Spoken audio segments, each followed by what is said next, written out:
आप सभी को अस्सलाम वालेकुम और दोपहर का नमस्कार। एजुकेशन अफेयर्स के इस प्लेटफॉर्म पर मैं आप सभी का हार्दिक अभिनंदन और स्वागत करता हूं। जैसा कि हम लोग टेस्ट सीरीज चला रहे हैं, जो कि घटना चक्र, जो हिंदी विषय, जो आपके सभी प्रतियोगी परीक्षाओं में काम आएंगे, तो उन्हीं का हम लोग उन प्रश्नों को और विस्तार पूर्वक समझ रहे हैं। आइए इस श्रृंखला को आगे बढ़ाते हैं और आज के प्रश्न हम लोग देखते हैं। तो आज के प्रश्न रीतिकाल में रीतिबद्ध साहित्य काव्य से संबंधित है। आइए देखते हैं इससे संबंधित प्रश्नों को। पहला प्रश्न है इसमें 50 नंबर कि शगुन अलंकारन सहित दोष रहित जो होई, शब्द अर्थ वारव कवित विबुध कहत सब कोई। तो यह काव्य की यह परिभाषा इनमें से किस आचार्य ने दी है? तो यह दिया है आचार्य चिंतामणि ने। कि उपरिक्त परिभाषा रीतिकालीन कवि चिंतामणि के द्वारा दी गई है। चिंतामणि रतिराम तथा भूषण सहोदर थे, मतलब भाई थे। कौन? चिंतामणि, मतिराम और भूषण। इनकी महत्वपूर्ण रचना कवि कल्पतरु में काव्य गुण है, अलंकार, शब्द शक्ति इत्यादि काव्य शास्त्रीय विषयों का निरूपण किया गया है। तो चिंतामणि की जो रचना है कवि कुल कल्पतरु, इसके अंतर्गत जो काव्य शास्त्र से संबंधित काव्य गुण, अलंकार, शब्द और ऐसे चीजों का इसमें वर्णन किया गया है। चिंतामणि के विषय में अगर जाने तो चिंतामणि का रचना हो गया कवि कुल कल्पतरु, काव्य विवेक, काव्य प्रकाश और रस मंजरी। और श्रृंगार मंजरी रचना में इन्होंने नायिका भेद का वर्णन किया है। ठीक, श्रृंगार से ही नायिका समझ में आ रहा है, तो यह नायिका भेद का इसमें वर्णन है। और रस मंजरी इनका आयुर्वेद संबंधित ग्रंथ है। तो रस मंजरी किससे संबंधित है? आयुर्वेद से संबंधित है। अगर हम लोग थोड़ा चिंतामणि के विषय में समझे तो चिंतामणि, इनका जन्म 1609 में होता है। ठीक है, चिंतामणि का जन्म 1609 में होता है। कहाँ पे होता है? ये कानपुर टिकवापुर गांव, जो कि कहाँ है? उत्तर प्रदेश में। और इनकी मृत्यु 1685 में होती है। किसकी? चिंतामणि की। और वे क्या थे? एक ब्राह्मण परिवार से थे। और उनके भाई मतिराम, भूषण और जटाशंकर भी प्रसिद्ध कवि हैं। तो ये सब इनके भाई हो गए और उन्होंने रीतिकाल की रीति परंपरा का संस्थापक माना जाता है। तो चिंतामणि को जो रीतिकाल का संस्थापक है या प्रवर्तक है, वह कौन मानते हैं? तो यह आचार्य रामचंद्र शुक्ल मानते हैं इनको प्रवर्तक किसका? रीतिकाल का और रीति परंपरा का। और आगे अगर इनकी रचनाओं की बात करें तो हम लोगों ने देखा कवि कुल कल्पतरु, जिसकी रचना 1645 ईस्वी है। इसकी रचना कितनी है? 1645 ईस्वी, जो कि चिंतामणि के द्वारा लिखा गया था। आइए आगे प्रश्नों को देखते हैं। पौन मयाव करी घूंघट टारे, दया करी दामिनी दीप दिखावे। काव्य पंक्ति किस कवि के हैं? तो यह कवि जो ये पंक्तियां है वह नेही नागरीदास के हैं।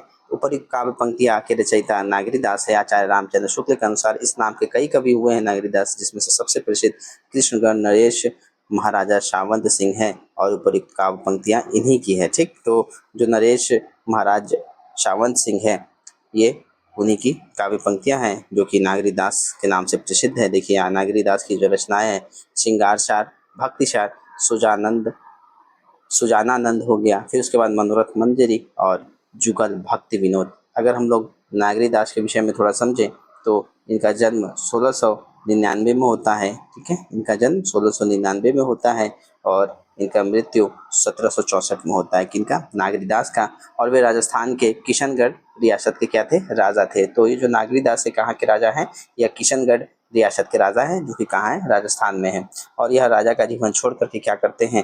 कृष्ण की भक्ति में लीन हो जाते हैं और शेष जीवन अपना कहाँ? वृंदावन में ही बिताते हैं। और नागरीदास उनका काव्य नाम था। ठीक, तो नागरीदास क्या है? इनका काव्य नाम है, मतलब इस काव्य से रचनाओं से यह फेमस हुए। और इनका नाम क्या है? कृष्णगढ़ के नरेश महाराजा सावंत सिंह।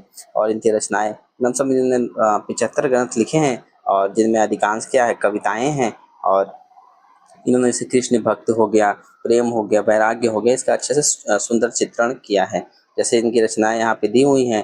उसके बाद जैसे कि रस चंद्रिका भी इनके द्वारा है, वैराग्य सागर भी इनके द्वारा है, सार सागर भी इनके द्वारा लिखा हुआ है, मनोरथ मंजरी भी यहाँ पे जो दिया है इनके द्वारा है, फिर सुख सागर भी इनके द्वारा रचित है, और श्यामा सुख सागर भी, और पद प्रसंग माला भी। तो लास्ट में जो सागर अगर लग रहा है तो एक तरीके से हम याद कर सकते हैं यह किसकी रचना है? तो यह नागरीदास की रचना है। आइए आगे देखते हैं प्रश्नों को कि 52 नंबर प्रश्न है कि ढेल शो बनाए आए मेलत सब सभा के बीच, लोगन कवित कीन्हो खेल करी जानियो। तो यह पंक्तियां किसकी हैं? तो यह पंक्तियां किसकी हैं? ठाकुर की यहाँ पंक्तियाँ हैं। उपयुक्त पंक्तियाँ जो रचयिता है रीतिकाल के कवि हैं ठाकुर उन्हीं की है, और रीतिकाल में ठाकुर नाम से 3 कवि हुए, ठीक। जैसा कि इससे पहले ही मैंने जो प्रश्नों की शैली चल रही थी उसमें मैंने बताया था कि ठाकुर 3 प्रकार के थे, 3 ठाकुर थे। देखो 2 असली के ठाकुर हैं, ठीक, तथा एक बुंदेलखंडी थी। तो यहाँ पे जो बात हो रहा है वो बुंदेलखंडी की ही बात हो रहा है, जो कि कायस्थ, ठीक है। कायस्थ मतलब जो लिखने पढ़ने में मुंशी टाइप के होते हैं उनको कायस्थ बोला जाता है। तो ये बुंदेलखंडी वाले ठाकुर हैं। और इनके अगर क्या बोलते हैं रचनाओं की हम बात करें तो ठाकुर ठसक हो गया, और इसका जो संपादन किसने किया है, लाला भगवान दीन ने किया था। अगर हम लोग ठाकुर के विषय में थोड़ा समझे तो ये बुंदेलखंडी वाले ठाकुर सबसे पहले तो, और इनका जन्म कब हुआ था, ठाकुर का जन्म 1766 में हुआ था और इनकी मृत्यु 1823 ईस्वी में होता है। और ये बुंदेलखंड के ओरछा राज्य से संबंधित थे और अपनी जो बेबाक और स्वच्छंद काव्य के लिए यहाँ जाने जाते थे। और उन्होंने दरबार में रहकर भी दरबारी चाटुकारिता क्या की, बिल्कुल ही नहीं की। मतलब जो प्रशंसा है ऐसे इनसे यह दूर रहें। और इनकी रचना यहाँ पे एक ठाकुर ठसक हो गया, जो कि संपादन इसका लाला भगवान दीन ने किया है, और जिसमें ठाकुर की सभी उपलब्ध कविताएं इसमें संकलित है। और इसकी रचना कब 18वीं शताब्दी से 19वीं शताब्दी के बीच में किया गया है। वहीं पे एक ठाकुर ठसक हो गया और एक ठाकुर शतक है। ठाकुर शतक भी इन्हीं के द्वारा रचित है।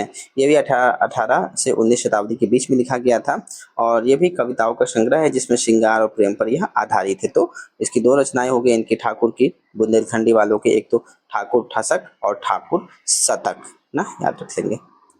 आगे देखते हैं प्रश्न नंबर 53 के रीतिकालीन कवि मतीराम द्वारा लिखित ग्रंथ ललित ललाम है। तो इनके द्वारा जो ललित ललाम लिखा गया वह एक अलंकार ग्रंथ है जो कि मतीराम के द्वारा लिखा गया है। मतीराम, चिंतामणि त्रिपाठी एवं जो भूषण है, ये तीनों भाई थे और जिनका जन्म तिकवापुर जो कि कानपुर उत्तर प्रदेश में अवस्थित है, तो यहीं के एक कवि थे। और ललित ललाम क्या है, इनका अलंकार निरूपण रचना है। अलंकार है इसमें, अलंकार से संबंधित यह कविता है, जैसे कि रूपक अलंकार हो गया, उत्प्रेक्षा हो गया, या फिर शब्दार्थ अलंकार जो है ना, इन्हीं का ये मेल है एक तरीके से। उनकी रचनाओं की बात करें काव्यों की तो फूल मंजरी, रसराज, मतीराम सतसई, साहित्य सार और लक्षण श्रृंगार हो गया। अगर हम लोग थोड़ा मतीराम के विषय में चर्चा कर ले तो इनका जन्म कब होता है, 1617 में इनका जन्म होता है और इनकी मृत्यु 1701 में होता है। याद करेंगे किसका, मती राम का। और इनके भाई चिंतामणि और भूषण इनके भाई रहे हैं। और इनकी जो रचनाएं हैं उनका समय भी थोड़ा देख लेते हैं। देखिए यहाँ पे जो रचना है फूल मंजरी, तो फूल मंजरी यह रचना 1619 में लिखा गया, ठीक। इनकी रचना काल जो है थोड़ा सा इसमें मिस्टेक है, फूल मंजरी छोड़ देते हैं। और ये रचना जो रसराज है यह 1643 ईस्वी में लिखी गई, ठीक है। 1643 ईस्वी में रसराज लिखी गई और यह श्रृंगार काव्य पर आधारित है। वहीं पे फिर ललित ललाम इनकी रचना जो कि यहाँ पे चर्चा हुआ था, तो ललित ललाम 1661 में यह लिखा गया, किसके द्वारा, मतीराम के द्वारा। और यह अलंकार निरूपण एक महत्वपूर्ण ग्रंथ है। वहीं पर अगला मतीराम सतसई जो कि 1681 में लिखा गया, ठीक है, याद रखेंगे 1681। जो ललित लाम है 1661 और मतीराम सतसई 1681 के आसपास लिखा गया। इसमें नीति, भक्ति और श्रृंगार के इसमें दोहे हैं।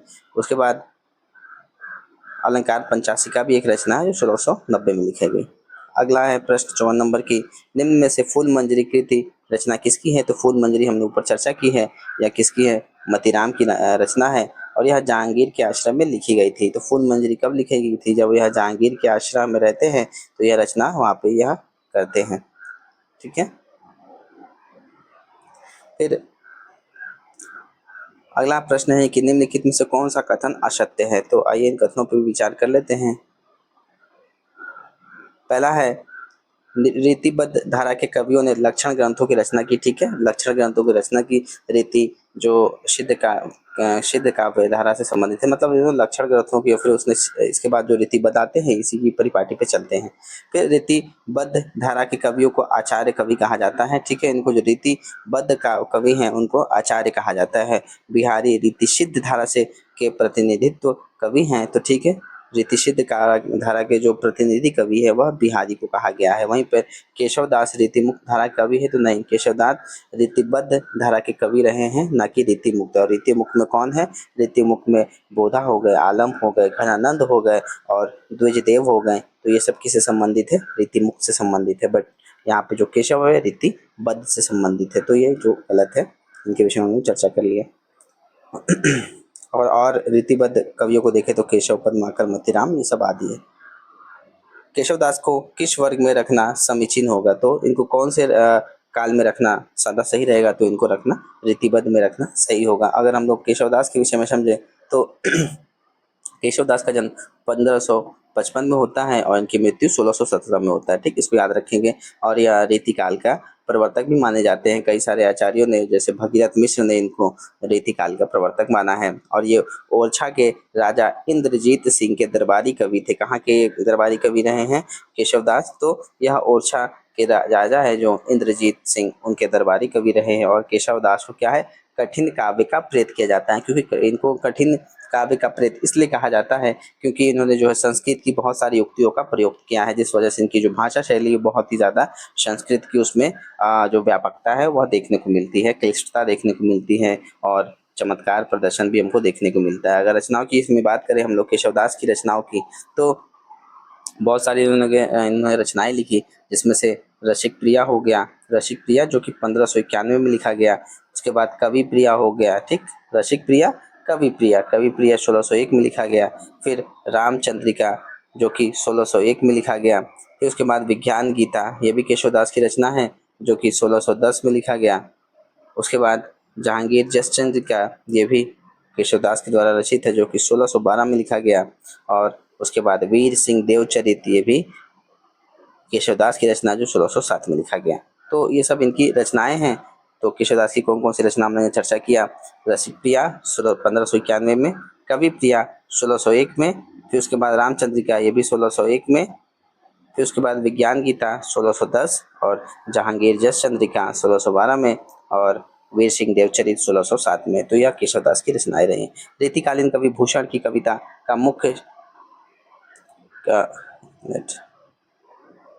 रीतिकाल कवि भूषण की कविता का मुख्य संवेदनात्मक स्वर है, तो उनका कौन सा जो भूषण की जो कविताएं हैं वो क्या है, ज़्यादातर इन्होंने प्रशस्ति परक लिखी, मतलब किसकी प्रशंसा में इन्होंने काव्य लिखे हैं कवि भूषण ने। आइए इसको भी देख लेते हैं कि जो भूषण है उनका जो मुख्य संवेदनात्मक स्वर रहा है वो प्रस्तुतिपरक या वीर रसपूर्वक रहा है, मतलब इन्हें वीर काव्य ज़्यादा लिखे हुए हैं। भूषण रीतिबद्ध के क्या है, काव्यधारा से मान जाते हैं। ये किससे संबंधित है, रीतिबद्ध से। अगर इनकी रचनाओं की बात करें तो शिवराज भूषण, शिवा बावनी, छत्रसाल दशक, भूषण उल्लास, दूषण उल्लास और भूषण हजारा, तो ये सब क्या है, इनकी रचनाएं हैं जो एक तरीके से वीर रस से पूरी भरी पड़ी है, जैसे कि शिवाजी से संबंधित है और एक छत्रसाल जो राजा रहे हैं उनसे संबंधित है। और इनका भूषण के नायक कौन है, मतलब इन दो जो इनके नायक हीरो रहे हैं इनकी रचनाओं में, तो एक शिवाजी रहे हैं और छत्रसाल रहे हैं। और यह कहाँ पर आश्रयदाता के रूप में रहे, तो छत्रसाल और शिवाजी के यहाँ यह एक तरीके से दरबारी कवि रहते हैं। इनका वास्तविक नाम क्या है भूषण का, तो घनश्याम था, इसको याद रखेंगे। भूषण का वास्तविक नाम क्या है, रियल नाम क्या है, घनश्याम है। और जबकि भूषण क्या इनको उपाधि मिलती है जो कि चित्रकूट के सोलंकी राजा रुद्र ने दी थी। तो भूषण की उपाधि किसने दी है, चित्रकूट के जो राजा हैं, कौन से, सोलंकी राजा रुद्र ने। और शिवराज भूषण अलंकार निरूपण ग्रंथ है, और यह शिवराज भूषण क्या है, एक अलंकार निरूपक ग्रंथ है। और भूषण हिंदू जाति के प्रतिनिधि कवि माने जाते हैं। यह उक्ति किसके द्वारा है, रामचंद्र शुक्ल ने कहा है कि जो भूषण है वो हिंदू जाति के प्रतिनिधि कवि माने जाते हैं। और भूषण चिंतामणि और मतीराम के क्या हैं, भाई हैं। अच्छा, थोड़ा सा ये रीतिकाल के विषय में समझ लेते हैं। बार बार ये जो रीतिकाल 3 भागों में आ रहा है, तो 3 भाग है रीतिकाल के, है ना, रीतिबद्ध, रीति सिद्ध और रीति मुक्त। एक एक को समझ लेते हैं। सबसे पहले जो बद्ध है, रीतिबद्ध, आखिर ये है क्या, तो रीतिबद्ध क्या है, तो इन कवियों ने क्या किया, संस्कृत के जो काव्य शास्त्र रहे हैं, रीतिबद्ध ने क्या कहा या क्या किया इन कवियों ने, कि जो भी काव्य शास्त्र के जो संस्कृत के काव्य शास्त्र हैं, जैसे कि रस हो गया, अलंकार हो गया, छंद हो गया और नायिका भेद, इनका नियम का इन्होंने पालन किया है कि रस, अलंकार, छंद, इन सब का इन्होंने यूज किया है और काव्य की रचना की। जैसे केशवदास, मोतीराम या चिंतामणि या भूषण की बात करें तो इन लोगों ने क्या किया है, तो इन लोगों ने जो एक संस्कृत काव्य शास्त्र है, रस, अलंकार, छंद, नायिका भेद, इन सब का प्रयोग किया है। वहीं पे अगर रीति सिद्ध की बात करें हम, तो रीति सिद्ध कवियों ने क्या किया है कि इन कवियों ने जो काव्य शास्त्र की जो नियम का जो प्रत्यक्ष रूप से वर्णन नहीं किया, बल्कि उन्होंने अपनी रचनाओं में क्या किया, कुशलता पूर्वक इनका प्रयोग किया है। उन्हें नियमों की जानकारी थी लेकिन उन्होंने नियमों को समझाया नहीं, बल्कि उनका सिद्ध या डेमोन्स्ट्रेट रूप से दिखाया है। सीधी सी बात है कि जो रीतिबद्ध कवियों ने जो ये नियम बनाए, रस अलंकार छंद नाम के नायिका उसको समझाया, तो यही वहीं पर यह समझने के बाद जो रीति सिद्ध कवि है क्या करते हैं, इन्हीं की परिपाटी पर उस काव्य को लिखते हैं। यहाँ पे वो नहीं समझाते हैं कि छंद क्या है, रस क्या है, बल्कि उसको वह दिखाते हैं, उसको कविता में ढाल करके। और वहीं पे अगर रीति मुक्त की बात करें तो मुक्त से पता चल रहा है कि स्वच्छंद मतलब एकदम फ्री। तो इन कवियों ने क्या किया, स्वयं इन कवियों ने काव्य शास्त्र के बंधनों से मुक्त होकर के जो स्वच्छंद रूप से कविता है वो लिखी थी। और इन्होंने प्रेम, अनुभूति और भावनाओं पे आधारित कवि लिखी। किसने, जो रीति मुक्त कवि रहे हैं। तो रीति मुक्त से क्या मतलब है कि रीतियों से मुक्त मतलब रसों से मुक्त मतलब काव्य शास्त्र से मुक्त। तो आई होप ये समझने में आसानी होगी। और रीति सिद्ध में हम कवि जानते हैं कौन है, बिहारी इसके मेन कवि माने जाते हैं। और मुक्त में घनानंद हो गए, आलम हो गए, बोधा हो गए, ठाकुर हो गए, ये सब क्या है, रीति मुक्त के कवि माने जाते हैं। आइए आगे देखते हैं। शिवा को बखानो की बखानो छत्रसाल को में शिवा का क्या अर्थ है, तो शिवा का यहाँ पर अर्थ है शिवाजी का अर्थ है, ना कि शिव जी। ठीक है, मतलब यह किसके लिए है, यह शिवा का अर्थ यहाँ पे शिवाजी है। जो चित्रकूट के सोलंकी राजा रुद्र ने भूषण को कवि भूषण की उपाधि दी थी। ठीक है, और इनका अगर नाम हम लोगों ने ऊपर देखा था क्या था, घनश्याम इनका नाम रहा था। और कहा जाता है कि भूषण शिवाजी के यहाँ कुछ दिनों तक रहकर अपने घर लौटते समय महाराज छत्रसाल के दरबार में गए थे, है ना। जब वो क्या है कुछ दिन तक शिवाजी के दरबार में रहते हैं, फिर घर लौटते समय छत्रसाल के दरबार में जाते हैं। तो इन्होंने शिवाजी का राज कवि समझकर महाराजा छत्रसाल ने इनका बड़ा ही आदर किया था, है ना। तो जो छत्रसाल है महाराजा, वह यह समझते हैं कि जो छत्रसाल है वो यह जानते थे कि जो भूषण है वह शिवाजी के राज कवि रहे हैं। तो यह समझ के वो क्या करते हैं, उनका बहुत ही आदर और सम्मान करते हैं। और उनकी जो पालकी को क्या करते हैं, वह कंधा लगाते हैं। पालकी मतलब जिसमें बैठते हैं ना, ये वाला डोली टाइप का, तो इसको क्या करते हैं, यह कंधा लगाते हैं। तो यही भूषण यह देख करके जो है पालकी से क्या होते हैं, कूद जाते हैं और उनकी प्रशंसा में लिखते हैं, शिवा को बखानो की बखानो छत्रसाल को कवित पढ़ा। स्पष्ट कि यहाँ शिवा का अर्थ शिवाजी है। समझ गए होंगे। अगर हम लोग भूषण के विषय में फिर से एक बार चर्चा कर लेते हैं ताकि आपको रिविजन कराते कराते मतलब याद हो सकता है। तो भूषण का जन्म कब होता है, 1613 में होता है, और मृत्यु 1715 में हो रहा है। किसका, भूषण का। ये कहाँ के हैं, टिकवापुर कानपुर उत्तर प्रदेश, है ना। भूषण हो गए, चिंतामणि हो गए, तो ये सब ये चिंतामणि, भूषण और मतीराम तीनों क्या थे, भाई थे, एक ही जगह के थे। और इन्होंने जो है वीर रस की कविताएं ज्यादा लिखी हैं, किसने, भूषण ने। और अगर इनकी रचनाओं की बात करें तो शिवा बावनी हो गया, शिवाजी प्रशस्ति हो गया, छत्रसाल दशक, भूषण हजारा और भूषण उल्लास, तो इनकी सब रचनाएं हैं। भूषण के काव्य में किस काव्य गुण का प्रधानता है, तो अभी बताया गया कि इनमें ओज, ओज मतलब वीरता, मतलब वीरता का इसमें, ओज का इसमें हमको जो काव्य गुण है वो देखने को मिलता है कि यहाँ पे वीर रस किसमें, काव्य में इनकी प्रधानता है। और अतः ओज गुण का होना इसमें क्या है, स्वभावता संभव है। और इस प्रकार भूषण के काव्य में ओज गुण का प्रधानता हमको देखने को मिलती है।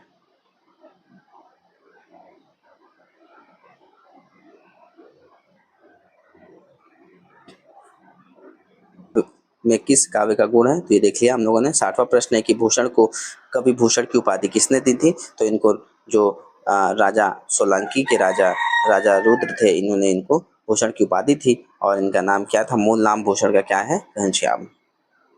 ठीक है, घनश्याम इनका मूल नाम रहा है।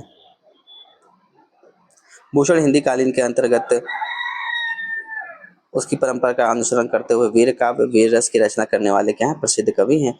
और इनका वास्तविक नाम घनश्याम रहा है। और जो चित्रकूट के राजा रहे हैं, चित्रकूट के जो राजा मतलब हृदय राम के जो पुत्र हैं रुद्र, वह उन्होंने क्या किया, भूषण की उपाधि देते हैं। और इनका नाम क्या रहता है, घनश्याम रहता है। किसका, भूषण कवि का।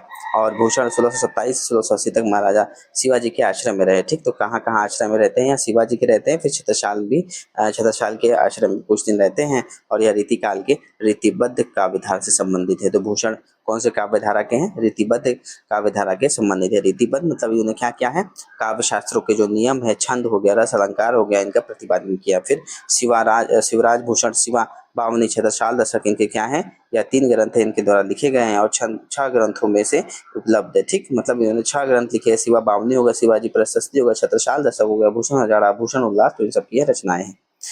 शिवराज भूषण के रचयिता कौन है, तो शिवराज भूषण के रचयिता कौन है, अभी हम लोगों ने देखा, इनके रचयिता भूषण है। और शिवराज भूषण मतलब शिवाजी से संबंधित है। शिवा बावनी भी किसी संबंधित है, या भूषण ने लिखा है, जो कि महाराजा शिवाजी से संबंधित है। शिवा बानी के रचनाकार कौन है? शिवा बावनी के रचनाकार भूषण है। और रीतिकाल के उस कवि का नाम बताइए जिसने वीर रस में कविता लिखी है। तो उन्होंने कौन लिखी है? जो रीति काल से संबंधित है। और रीतिकाल में कौन सी परंपरा से? तो रीतिबद्ध काव्य धारा से संबंधित है, जो कि भूषण है। और भूषण भूषण का जन्म कब होता है? तो 1613 में, और मृत्यु 1715 में होता है। और ये मुक्ता क्या है? वीर रस से संबंधित काव्य को लिखते हैं। भूषण 2 राजाओं के दरबारी कवि थे। ठीक है, भूषण क्या थे? 2 राजाओं के दरबारी कवि थे। इनमें से पहले शिवाजी थे और दूसरे कौन से हैं? छत्रसाल है। ठीक, मतलब शिवाजी के यहाँ से जब वापस जाते हैं छत्रसाल के यहाँ कुछ दिन रहते हैं, और वहाँ से लौटते समय छत्रसाल क्या है? इनकी पालकी, या फिर कह सकते हैं जिसमें बैठते हैं ना डोली, तो उसमें जब वो बैठते हैं तो छत्रसाल क्या करते हैं? उस पालकी को कंधा लगाते हैं। तो यह देख करके क्या है, वह बाहर आकर के कुछ उनके लिए प्रशंसा में काव्य बोलते हैं, जो कि ऊपर हम लोगों ने पढ़ा था। भूषण रीतिकाल की किस काव्य धारा के कवि हैं? तो यहाँ रीतिबद्ध काव्य धारा के कवि है। और रीतिबद्ध का क्या मतलब होता है? हमने चर्चा किया कि रीतिबद्ध का मतलब है जो काव्य शास्त्र हो गया उनके नियमों को यह लिखते हैं और समझाते हैं। तो रस हो गया, अलंकार हो गया, छंद हो गया, तो ये सब का इन्होंने प्रयोग किया है। भूषण का वास्तविक क्या नाम है? तो इनका वास्तविक नाम, ओरिजिनल नाम घनश्याम है। और भूषण उपाधि इनको दी गई थी, जो कि चित्रकूट के राजा सोलंकी राजा रुद्र ने इनको जो भूषण है उसकी उपाधि दी थी। महाकवि भूषण की रचना है, तो इसमें से जो महाकवि भूषण की रचना वो कौन सा है? छत्रसाल दशक है, जो कि छत्रसाल से संबंधित है। और यह भूषण की रचना है। जबकि जो रेणुका है, ये रेणुका किसकी रचना है? रामधारी सिंह दिनकर का है, जो कि आगे आधुनिक काव्य में आएंगे। और वहीं पे चिदम्बरा किसकी है? सुमित्रानंद पंत की है। और इसको जो है चिदम्बरा को साहित्य पुरस्कार भी मिला हुआ है। और वहीं पे दीपशिखा की अगर बात करें तो ये महादेवी वर्मा की रचना है। और जो सुमित्रानंद पत्त हो गए और महादेवी वर्मा हो गए, ये किससे संबंधित है? तो यह छायावाद काव्य से संबंधित है। तो इसको भी हम लोग आगे देखेंगे। शिवराज भूषण में कितने अलंकार का निरूपण है? तो शिवराज भूषण में हमको 105 अलंकार हमको देखने को मिलता है। देखिए शिवराज भूषण जो कि भूषण के द्वारा लिखा हुआ है, जिसमें 100 शब्दालंकार और 5 अर्थालंकार, अर्थात 105 अलंकार हमको देखने को मिलता है। 105 इसमें अलंकार है, जिसमें से 100 इसमें शब्दालंकार है और 5 अर्थालंकार के हमको प्रयोग देखने को मिलते हैं। अगर अन्य तथ्यों की बात करें तो भूषण की रचनाएं देखिए, भूषण उल्लास हो गया, दूषण उल्लास हो गया, भूषण हजारा हो गया, शिवा बावनी हो गया, छत्रसाल दशक हो गया। और इनके नायक कौन रहे? हीरो कौन है इनमें? काव्य में तो शिवाजी और छत्रसाल रहे हैं। और भूषण हिंदू जाति के प्रतिनिधि माने जाते हैं। या किसने कहा है? आचार्य रामचंद्र शुक्ल ने। शिवराज भूषण ग्रंथ किसका विवेचन मिलता है? तो शिवराज भूषण में हमको किसका विवेचन मिलता है? अलंकार का मिलता है, जिसमें 105 प्रकार के अलंकार का विवेचन मिलता है, जिसमें 100 जो है शब्दालंकार से संबंधित है और 5 किससे है? अर्थालंकार से संबंधित हमको देखने को मिलता है। अगला प्रश्न, भूषण के ग्रंथों में अलंकार निरूपक है, तो इसमें कौन सा ऐसा काव्य है इनका जिसमें अलंकार निरूपक हमको देखने को मिलता है? तो वह शिवराज भूषण है, जिसमें 105 प्रकार के अलंकार हमको देखने को मिलते हैं, इसमें 100 शब्दालंकार और 5 अर्थालंकार। रामचंद्र शुक्ल ने अपने हिंदी साहित्य के इतिहास ग्रंथ में इनमें से किस कवि को हिंदू जाति का प्रतिनिधि कहा है? तो हिंदू जाति का प्रतिनिधि किसको कहा गया है? भूषण को कहा गया है। तो आचार्य रामचंद्र शुक्ल की पुस्तक में वह कहते हैं कि शिवाजी और छत्रसाल की वीरता का वर्णन में कोई कवियों की झूठी खुशामद नहीं कह सकता। वे आश्रयदाताओं की प्रशंसा की प्रथा के अनुसरण मात्र नहीं है। इन 2 वीरों का जिस उत्साह के साथ सारी हिंदू जनता स्मरण करती है, उसी की व्यंजना भूषण ने की है। और हिंदू जाति के प्रतिनिधि भी कवि कहा है। गंग जो गंग कवि हैं और उनका जन्म स्थान कहाँ है? तो इटावा यूपी में है। ठीक, गंग कवि के विषय में थोड़ा समझेंगे। उससे पहले देखते हैं कि गंग रीतिकालीन काव्य परंपरा के या कवि रहे हैं। और ये इटावा जिले के एकनार गांव में निवासी थे। तो कहाँ के हैं?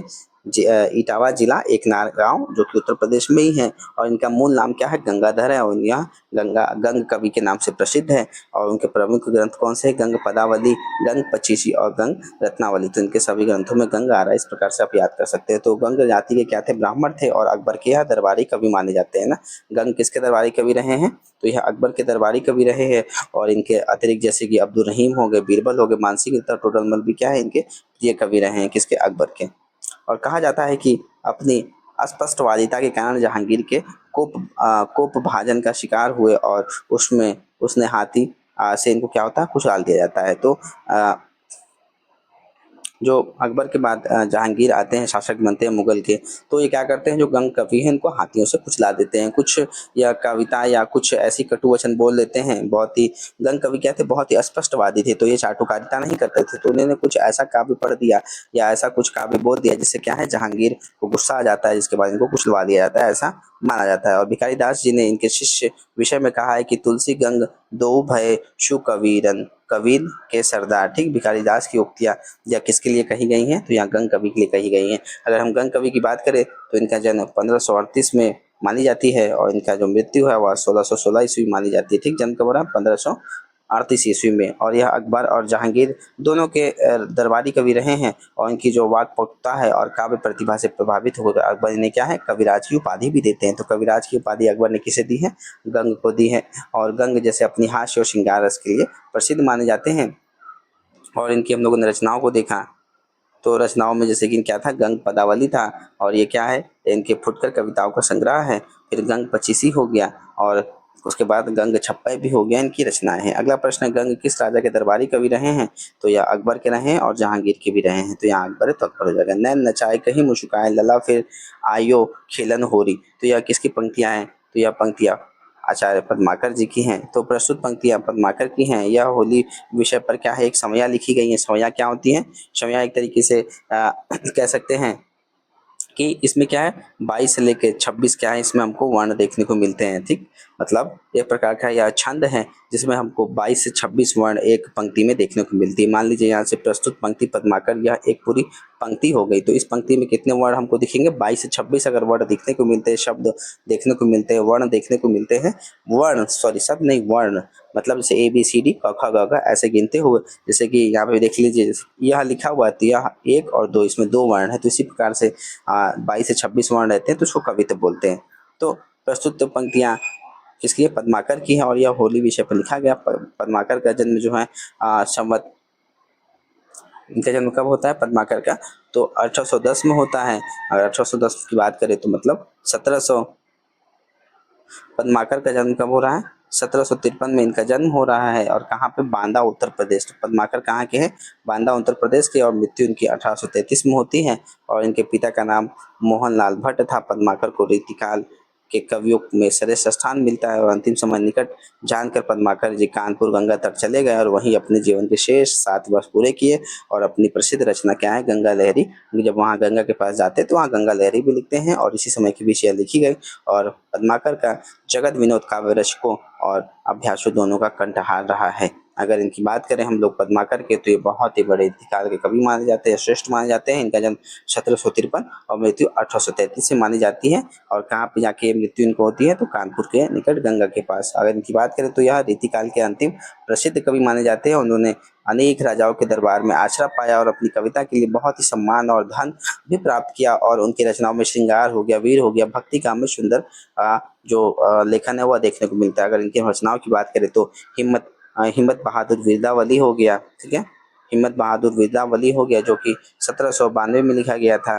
फिर पद्माभरण हो गया, पद्माभरण जो कि यह अलंकार निरूपण है। भरण, भरण जिसमें आएगा समझ लीजिए कि अलंकार से, लास्ट में जहाँ भरण आया मतलब अलंकार से संबंधित है। और तो यह किस कौन से सन में लिखी गई थी, 1810 में लिखी गई थी। जगत विनोद इसके बाद 1811 में लिखी जाती है। और जो जगत विनोद है यह क्या है, एक श्रृंगार और रस नायिका भेद पर यह आधारित है। और उसके बाद रस, जो राम रसायन है यह लिखते हैं पद्माकर जी, जो कि राम रसायन 1816 में लिखा जाता है। और यह क्या है, यह राम कथा पर आधारित है। वहीं पर प्रबोध पचासा कब लिखा जाता है, 1818 में। और यह वैराग्य और नीति विषयक है। वहीं पर अगर गंगा लहरी की बात करें, इनका अंतिम काव्य है जो कि 1823 में लिखा जाता है और गंगा नदी के किनारे लिखा जाता है और उसकी महिमा की जाती है। यह क्या है, भक्तिपरक काव्य है। अगला प्रश्न है, क्षेत्र की शोभा सरसाने ना बखाने जात कहू भांति आने हैं पहाड़ मानो काजर के ढोए के। यह किसके द्वारा लिखा गया है, तो यह सेनापति के द्वारा लिखा गया है। कि काव्य पंक्तियां के रचयिता कौन है, रीतिकाल के कवि हैं सेनापति, इनके द्वारा लिखा गया। और सेनापति की प्रमुख रचना कवित रत्नाकर है। ठीक, इनकी जो फेमस रचना है कौन सी है, कवित रत्नाकर है, जिसमें जो श्लेष अलंकार हो गया है ना, श्लेष हो गया, श्रृंगार रस हो गया, ऋतु वर्णन या आदि हमको देखने को मिलता है। और इनका अन्य एक प्रसिद्ध ग्रंथ है काव्य कल्प ध्रुव। ठीक, इनकी एक और रचना है काव्य कल्प द्रुम, और आचार्य रामचंद्र शुक्ल के अनुसार ये बड़े ही हृदय कवि थे, और रीति वर्णन इनके द्वारा और कोई भी कवि या श्रृंगारी कवि में ऐसा कोई भी नहीं किया जिन्होंने जिस प्रकार से इन्होंने किया। तो रीति वर्णन हो गया, श्रृंगार रस हो गया, विश्लेषण अलंकार में ये प्रमुख माने जाते हैं। थोड़ा सा सेनापति के विषय में समझते हैं। तो सेनापति जी का जन्म कब होता है? 1589 में होता है, और उनका निधन 1646 के आसपास होता है। मतलब 1589 में जन्म हो रहा है सेनापति का, और 1646 में इनका मृत्यु हो रहा है। इन्होंने ऋतु वर्णन श्लेष हो गया, इस पर अच्छी अच्छी कविताएं लिखी हैं, और इनकी 2 कविताएं जो यहाँ पे लिखी गई हैं। अगर सेनापति के विषय में चर्चा करें तो इनका जन्म कब है? इनका जन्म 1589 में होता है, और इनका जो मृत्यु है 1646 में होता है। इसके विषय में मैंने बताया अभी, 1589 इनका जन्म और 1686 इनकी मृत्यु हो रही है। और इनकी जो 2 प्रमुख रचनाएं हैं जो यहाँ पे लिखित हैं, पहला तो कवित रत्नाकर है। कवित रत्नाकर जो कि 1643 ईस्वी में रचित है, और यह उनकी क्या सबसे महत्वपूर्ण और प्रसिद्ध कृति है। और इसमें 314 क्या है हमको छंद देखने को मिलते हैं, और इसमें जो 5 तरंगों मतलब अध्यायों में यह विभाजित है। तो कवित रत्नाकर इसमें 5 जो हैं चैप्टर्स हैं, और इसमें टोटल छंद कितने हैं? 394 हैं। इसमें राम, भक्ति, श्रृंगार, ऋतु वर्णन और श्लेष चमत्कार का क्या है सुंदर हमको समावेश देखने को मिलता है। वहीं पर इनकी दूसरी रचना है काव्य कल्प द्रुम। यह क्या है? एक काव्य शास्त्रीय ग्रंथ है। काव्य शास्त्री जैसा हम जानते हैं रस, अलंकार, ध्वनि, काव्य, इसका इसमें हमको विवेचन देखने को मिलता है, जो कि 17वीं शताब्दी में इसके पूर्व लिखा गया है। मतलब 1650 के पहले यह लिखा गया था, ठीक, उनके मृत्यु से पहले। अगला है गंगा लहरी। किसकी रचना है? तो गंगा लहरी किसकी रचना है? जैसे कि हमने देखा कि यह किसकी रचना है? पद्माकर की रचना है। अंत में जब लास्ट समय आता है पद्माकर जी का, 1800, देखिए इनका जन्म कब हो रहा है? 1553 में, और मृत्यु 1833 में। तो अपने मृत्यु को जब यहाँ प्राप्त होते हैं उसे 7 वर्ष पहले कहाँ जाते हैं? कानपुर के गंगा नदी के तट पर जाते हैं, वहीं पर यह गंगा लहरी का लिखते हैं, ठीक। तो इनका जन्म 1753 और मृत्यु 1833 में हो रहा है, किसका? पद्माकर जी का। और पद्माकर के द्वारा और भी कुछ मौलिक ग्रंथ है, मतलब, ठीक है, हिम्मत बहादुर विद्यावली, पद्माभरण, जगत विनोद, प्रबोध पचासा, गंगा लहरी और प्रताप सिंह विद्यावली और कली 25 इनके द्वारा रचित है। और कहा जाता है कि वाल्मीकि रामायण हितोपदेश और आदि संस्कृत ग्रंथों का अनुवाद भी इन्होंने किया था। और मौलिक ग्रंथों में पद्माभरण और जगत विनोद ये रीति ग्रंथ है। तो पद्माभरण हो गया और जगत विनोद हो गया, क्या रीति ग्रंथ से संबंधित एक मौलिक रचना है, जो कि मौलिक का मतलब इन्होंने स्वयं से लिखा है। और प्रबोध पचासा ग्रंथ के रचयिता कौन है? तो प्रबोध जो पचासा है वह किसकी रचना है? तो यह पद्माकर की रचना, ऊपर हम लोगों ने पढ़ा है। पद्माकर द्वारा रचित अलंकार ग्रंथ कौन सा है? तो इनके द्वारा जो अलंकार ग्रंथ है वह लिखा गया है वह पद्माभरण है। पद्माभरण और जगत विनोद क्या है? पद्माकर के रीति ग्रंथ संबंधित काव्य है, जो कि इसमें अलंकार से संबंधित हमको बात देखने को मिलती है।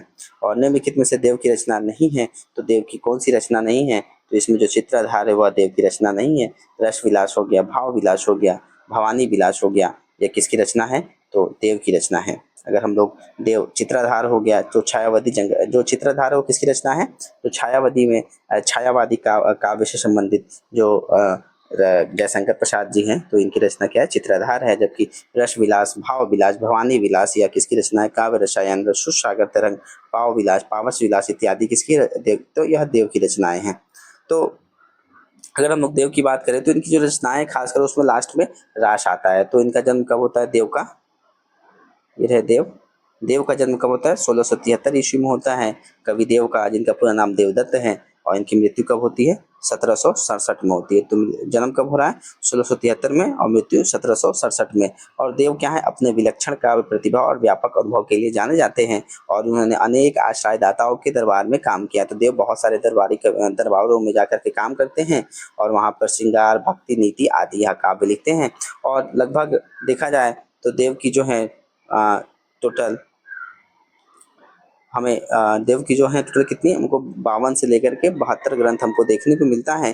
जिनमें से प्रमुख जो ग्रंथ है भाव विलास हो गया, अष्टयाम हो गया। देखिए भाव विलास है ना, भाव विलास जो कि 1689 में रचित है, और इसमें क्या है हुई जब यह 16 वर्ष के थे। तो भाव विलास कब लिखे? जब वो 16 वर्ष के थे। बताइए इतने प्रतिभाशाली देवदत्त हैं कि 16 वर्ष की आयु में भाव विलास लिख रहे हैं, जो कि 1689 में है। और इन्होंने अष्टयाम भी लिखा है, अष्टयाम 1689 में लिख रहे हैं, ठीक।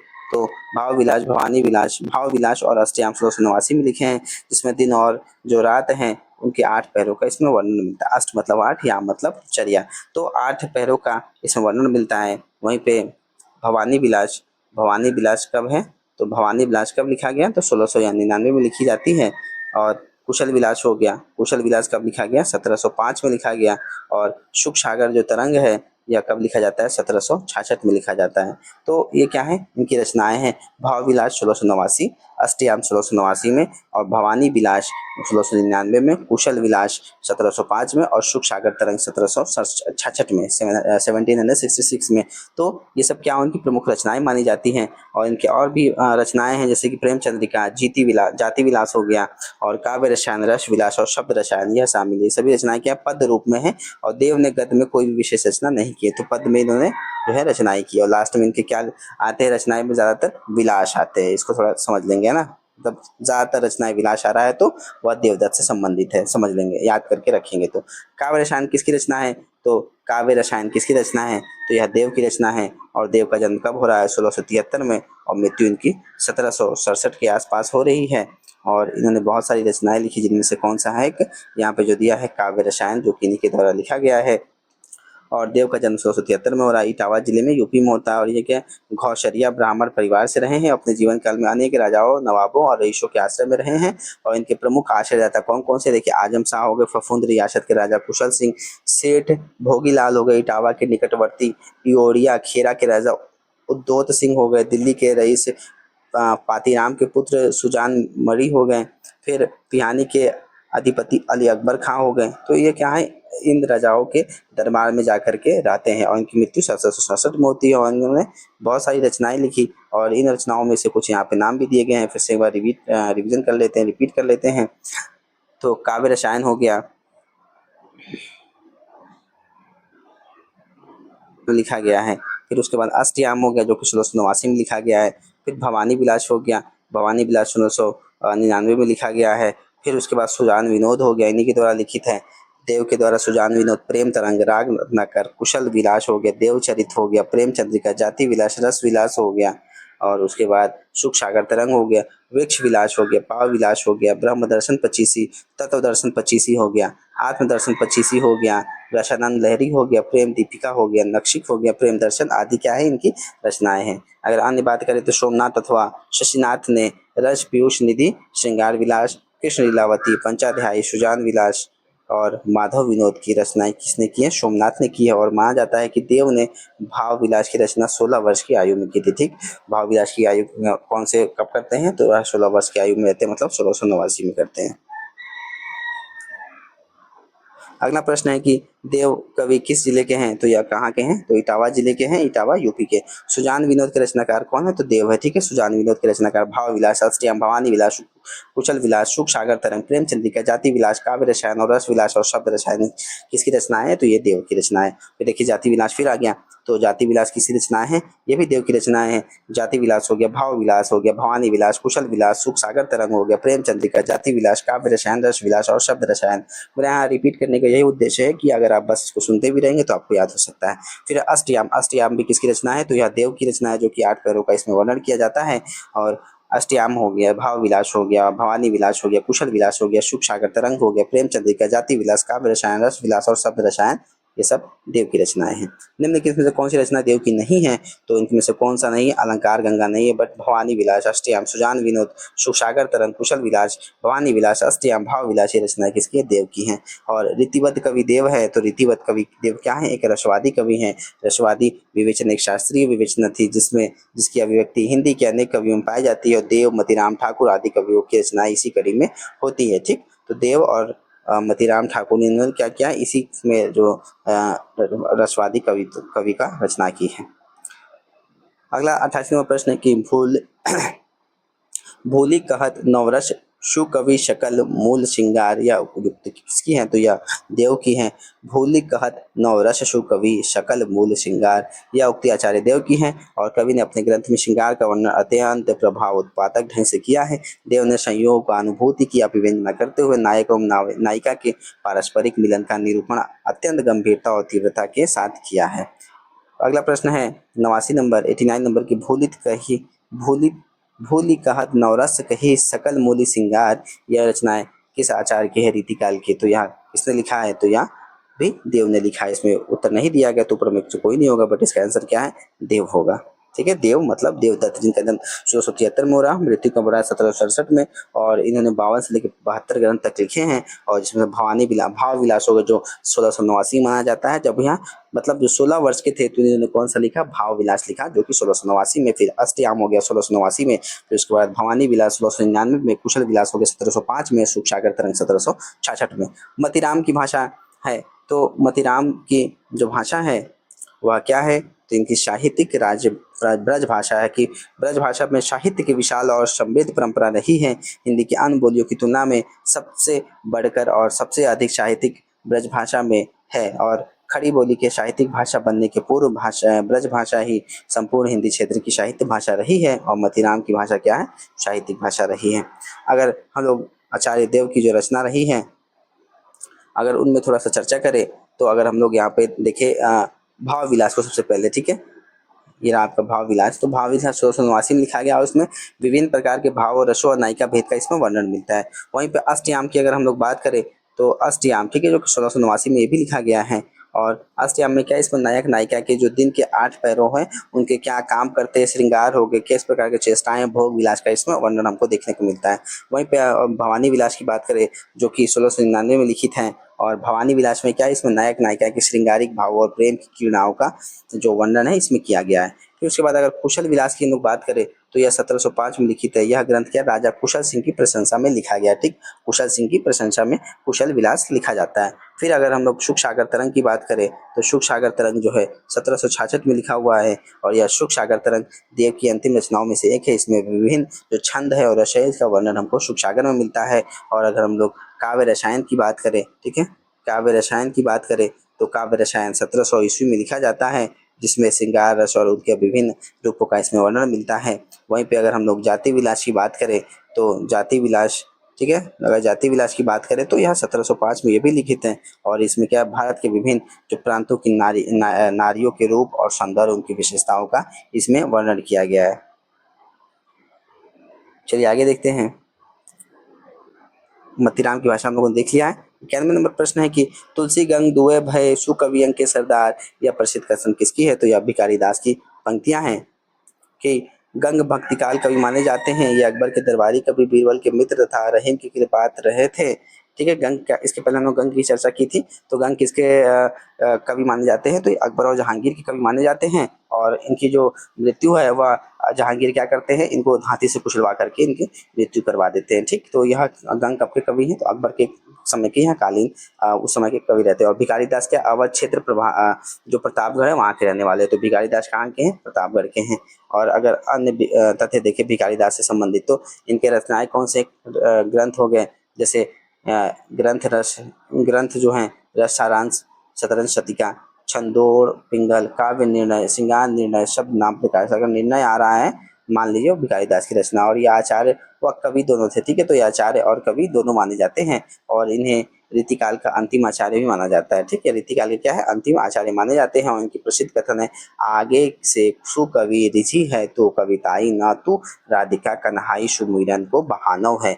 तो अगर भिखारी दास के विषय में हम थोड़ा चर्चा कर ले, तो इनका जन्म कब होता है, भिखारी दास का जन्म जो होता है 1721 में होता है। और यह प्रतापगढ़ उत्तर प्रदेश में होता है। 1721 में जन्म हो रहा है और 1770 में इनकी मृत्यु हो रही है। ठीक, भिखारी दास का जन्म 1721 में प्रतापगढ़ यूपी में और मृत्यु 1770 में हो रहा है। ठीक, आज के आसपास होती है।